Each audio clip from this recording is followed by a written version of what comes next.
আসসালামু আলাইকুম গাইস। তো আমরা কিছুদিন আগে শ্মশানঘাটের একটা ভিডিও ধারণ করেছিলাম আপনাদের সামনে যে এখন হাটে গরু এসেছে কিনা। তো তখন আমরা গিয়ে কিন্তু হাটে কিছুই পাইনি গা, এমনকি হাটের যে বাসগুলো সেগুলো কিন্তু গাড়া হয়নি গা। তো আজকে আমরা মিনিমামলি 2 দিন পর আবার আসছি। তো এখন আমরা আবার যাচ্ছি শ্মশানঘাট হাটে। তো এখন গিয়ে দেখবো যে গরু এসেছে কিনা, অথবা বাসটা হাটে অন্তত গাড়া হয়েছে কিনা সেটা দেখার জন্য আমরা যাচ্ছি। তো মেইনলি যেটা আমরা করবো এখন, যে আমরা এখন এই আবার চলে আসছি আমাদের মিরাবাগ নদীর ঘাটে। এখন আমরা নৌকা পার হচ্ছি। তো আমরা এখন হাটে যাব, শ্মশানঘাট হাটে গিয়ে দেখবো যে বন্ধুরা কোনো গরু আসছে কিনা, বা হাটে এখনো বাসে গেড়েছে কিনা, অথবা হাটের কি একটা অবস্থা সেটা আপনাদেরকে তুলে ধরার চেষ্টা করব।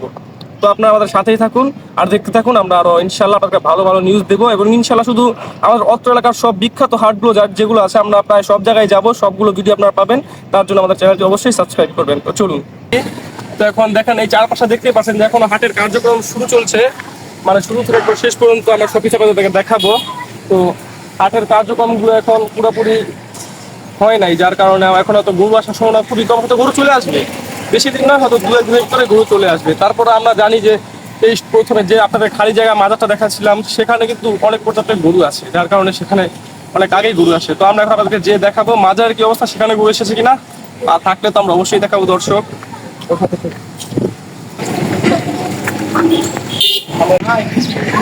ভাগ্য খারাপ।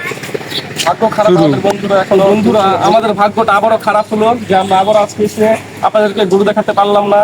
তবে খুব শীঘ্র ইনশাল্লাহ এখানে গরু চলে আসবে, হয়তো আর 1-2 দিন এর মধ্যেই গরু চলে আসবে। তো গরু চলে আসা মাত্র আপনাদেরকে আমরা আরো পরবর্তী চিত্রটা দেখাবো হাটের কি অবস্থা। তো এখন আমরা চলুন সামনের দিকটা দেখি সেখানকার কি অবস্থা, সেখানকার হাটের কার্যক্রম কেমন চলছে।